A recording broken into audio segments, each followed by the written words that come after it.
say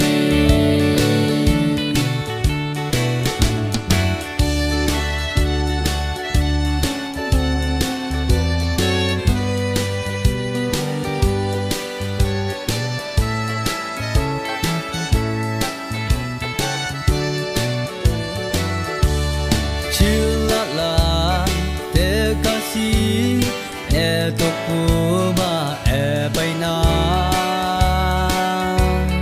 Kawangi okuti Nyage jela nanguya Kanting ya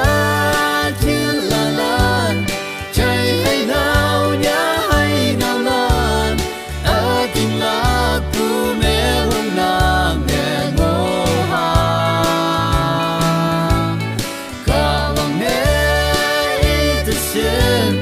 buat hati